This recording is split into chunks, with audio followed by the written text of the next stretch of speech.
What's the deal, YouTube? What's the deal? Welcome to It's Milk TV. Today we got another special guest. We got Mr. Got It All, aka Hot Sauce. Got it all. What's the deal, bro? Man, you know what's up, man. You see what's going down the right one out the wrong way, man. You're my boy Milk. Okay, so how you doing?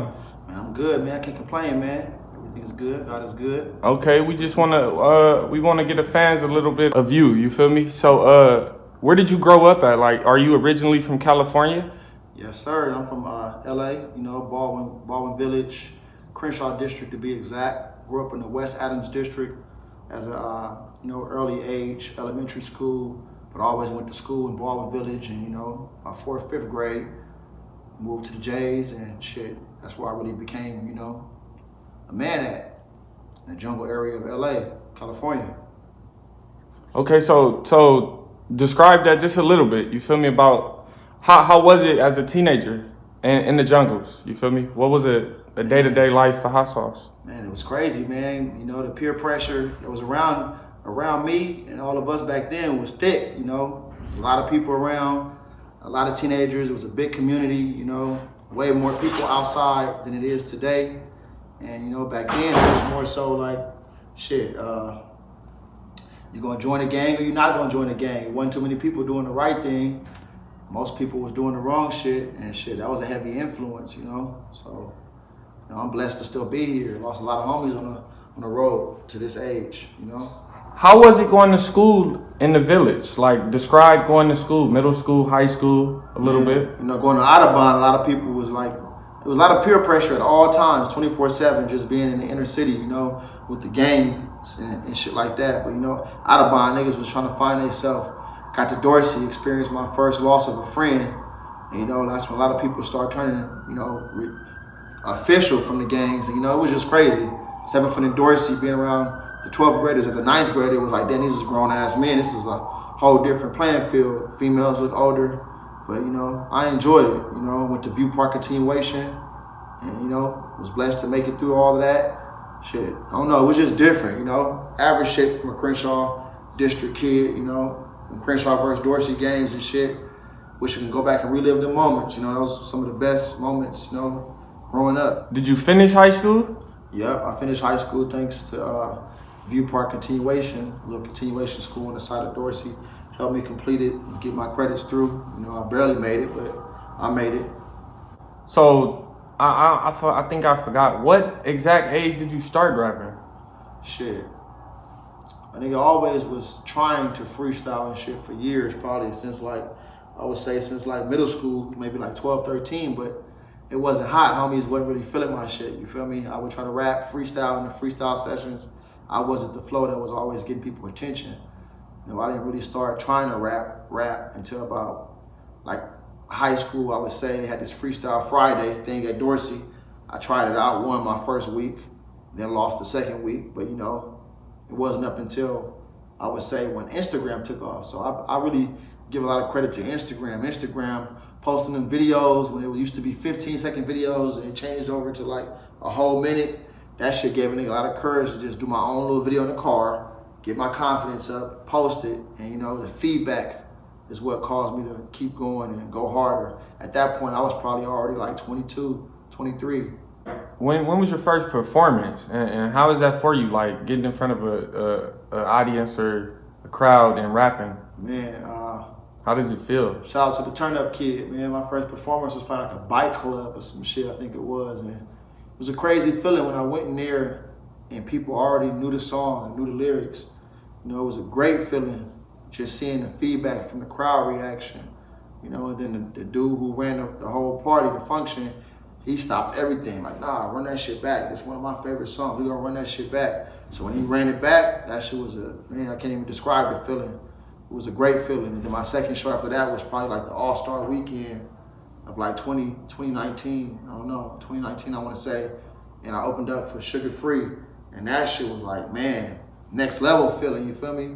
Listening to a person like Sugar Free my whole life and then opening up for him, that was a great feeling just to see the crowd. And, shout out to Pookie F. and Rude, he was hosting that event, and shit, it was a good feeling just to see people really rocking with something I created mentally. During all that, I know it was difficult because I'm from Los Angeles too. Yeah. But so what made you go towards the music? Oh man, social media, I would say social media played a big role. Just me, I used to like to freestyle to different beats and shit, or write little miniature raps, 30-second, 40-second raps, and rap them on social media. And by me doing that, it caught the attention of my homie Lotto. And my homie Lotto was like, man, you need to take it serious, and I'm gonna put you on a mixtape. And he did that, and that song went viral. And once it went viral, seeing the reaction from that song made me get an addiction for the attention of my music, and I just ran with the wave, created a wave for myself, and I ran with it. I'm still going now. Here we are 3-4 years later. Yeah, because when I got up on you, somebody sent me your way, but it wasn't for the music. It was Really From the Village, the original song. Yeah. And it was somebody in the video that they wanted me to see. But after that, I got up, I got up on the song. So, I used to listen to that Really From the Village remix like it was like a regular song on repeat in my earphones, for real. I liked that song, but I think the best verse on there, in my opinion, was Braves. Oh, for sure. Yeah, that was the best one. Yeah, Braves was the person that told me to do the remix. A week after the original version came out, he DM'd me and was like, man, Blood, I need to hop on that song, and then we need to do a remix. And the first version that just came out, and it wasn't even fully my song. It was the homie Lotto song featuring me, and I was like, man, I don't know yet. And after a few months went by, I told Lotto, like, bro, maybe a remix would be good. We ain't did nothing else. I think a remix would be smart, nigga. And starting off, the first person I had in mind was Brazy Boy. And another homie had also told me from a whole nother neighborhood. He from across the tracks, and he even said, like, man, you need to go get Monzel. And I'm like, man, he hit me already. He was like, yeah, bro, that's the nigga you need. They was mentioning Monzel, which was Brazy Boy, and they was mentioning Mike Jones. Like, go get them two niggas. They been doing this shit. They been hard. And told Lotto said, let's do it. And I lined it up, and we knocked it out the park, man. Here we are, 1.9 million views later, still pushing. Yeah, it was a dope song. It was a dope song, dope visual, dope everything. So, how did you put that together? Like the visual and everything. Like, I mean, like I said, I grew up in both sides, which was ran by the gang BPS, the Blackstones. But me growing up in both sides, I knew the monuments and like the landmarks of what would show on camera as to being like, what originated, like the Johnny Pastrami, or like, Montclair, or if you in the J's, Dorsey High School, just certain things, Bell's Liquor Store, things that if you grew up in those communities, So that it was 10th like Avenue swap meet. 10th Avenue swap meet. I used to go there to sell my video game cartridges as a kid just to get money in my pockets. I would sell my Super Nintendo cartridges at that swap meet. It's crazy you mentioned that. So I just knew, growing up in the areas in both sides, I knew what needed to be shown on camera, So it was more so just second nature. Like shit, this is what they need to see, and we put it together, and it was a hit. So how does it, what makes you just keep going? Like, as far as like want to keep rapping, you feel me? And are you open to hooking up with younger artists or different artists? And For sure. Yeah, I'm open up to shit, link up with basically anybody. So, that's all I've been doing for the last 3-4 years, is just a lot of features and linking with different people. But yeah, what makes me keep going in the beginning was the haters. The haters always was my main motivation. They fuel the fire. They don't even know it. People that feel like you ain't good enough, or you ain't official enough, or you ain't did enough. And the whole world showing you love. Those motherfuckers that made me go harder and harder and harder, because my first passion was comedy. I was doing comedy and stand-up comedy, and doing the music thing wasn't necessarily me, because I felt like everybody wanted to be a rapper. There's so much competition in rap, and it's the easiest thing to say you want to do, whether it's ball playing or rap. I didn't want to do neither one of them.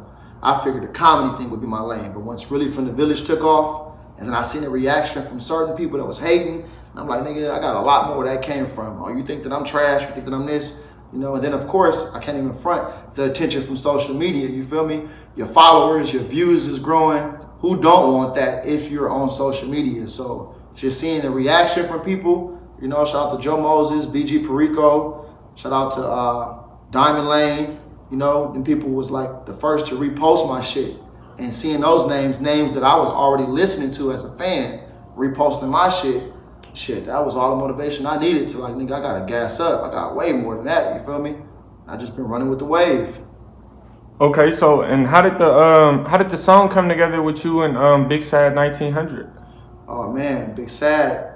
Shout out to my boy Big Sad, man. With that song, I had posted a little freestyle once again in the car early morning on my way to work like I normally do. And the beat was a sample and I already had him in mind. The homie Breed Love had made this beat, you know, sample in the mint condition. I had him in mind already, but I was hesitant to ask. I'll be hesitant to ask people. I'll be scared to ask people for whatever reason. You know, that's my own insecurity. I don't want to ask for nothing. But I should have been hitting. But he commented on it like, oh, this is my vibe. I need to hop on this. I'm like, bro, I already had you in mind. So he like, nigga, email me ASAP. And, you know, and I already was, you know, promoting Big Sad and pushing his music. Shout out to him and the homie Steve-O. You know, them as homies for long times, for long years.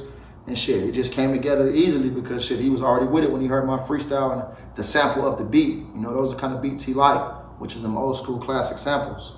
Explain the hat.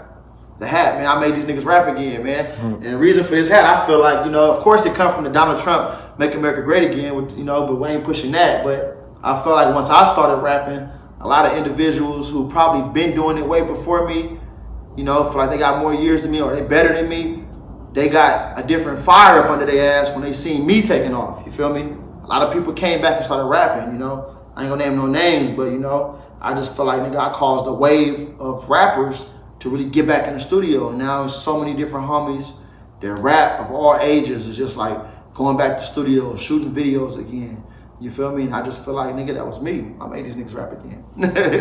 Yeah. So, what is the goal for HotSauce FBB? Like, what is the goal for your career? Like, Man, how far do you want to push? And you know, that's a great question, man. That's one of them things I'm still trying to figure out. Like, I don't know. Like, you know, one of my main inspirations was Nipsey, so I would love to, you know, follow his blueprint. And, you know, of course, everybody want to give back to the community they was raised in. So that's always a goal of bringing, you know, things back to the community that can help the children, the youth, those who are, you know, in poverty-stricken situations, those who need help, you know, whether it's subsidized housing, rent, you know, tutoring programs for the kids, sports programs. Shout out to Joe Moses. He inspired me a lot to have that type of mindset of like, you know, giving back to the kids through the sports programs.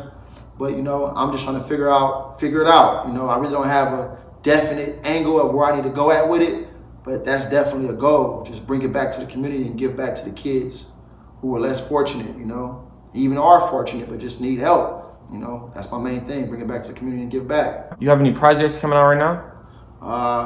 I'm about to drop another compilation project. You know, I got 2 mixtapes out there in the streets right now called Feature Hendrix 1, Feature Hendrix 2, and it's more so just me collaborating with a bunch of different artists. I do so many songs with so many people, and one might not listen to a certain artist I've done a song with, but if I put it together on one project, and I feel like they'll hear it, you know. But I'm about to drop Feature Hendrix 3 real soon, and then I'm working on a solo joint, you know. But for my solo project, I feel like it's so much attention and so many ears and eyes watching me. It gotta be right, you know. It gotta be right. It gotta be on point. It gotta have slappers. Gotta have bangers, some good content, and you know, I'm taking my time with that. But I got another compilation that's on the way, so be on the lookout for Feature Hendrix 3.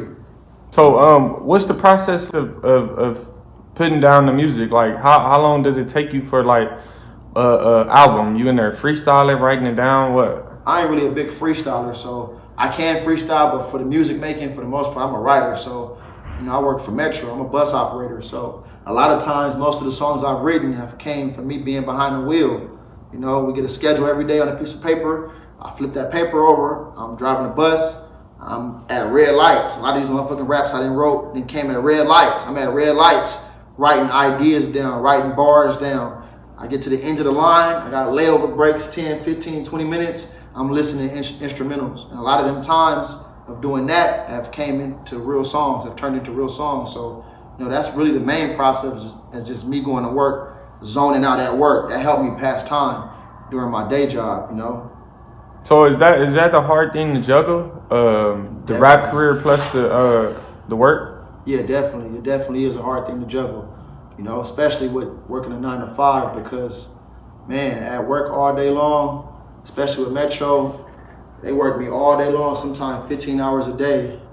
And, I was already working when I started rapping. So, I'm not gonna stop at this point. And on top of that, it takes a lot of money invested into your craft, whether it's studio time, filming a video, wardrobe, whatever it may be. You need money.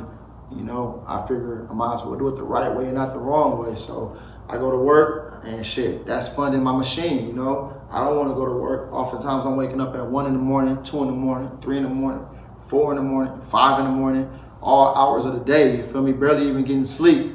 But, that 9 to 5 money is funding my machine for my music. So that's what makes me keep going. Because without the 9 to 5, I'll be out here trying to hustle up the money, And the cost of living in LA is so fucking expensive. Shit, you gotta have some type of for sure income. So that's what inspired me to go to work. The cost of living, doing my own thing, and I need the money to fund the machine. Where else I'm gonna get it from? Unless I'm out here doing some shit that's gonna land me in jail. Who wants to do that? I got kids. I'm a grown ass man, so I'm gonna do what I gotta do to my 9 to 5. I'm gonna use that money, that extra money, after I pay my priorities off, and put that over here, save it over here, and that's what's been working for me. Yeah, that's a good thing. That's a good thing. I appreciate your work ethic. You understand what I'm saying? I really do, because I haven't seen too many people that's gonna chase like rapping and work. Sure. I really haven't seen that. You feel me? Sure, appreciate it, man. These people need to see this. That you worked with in the previous.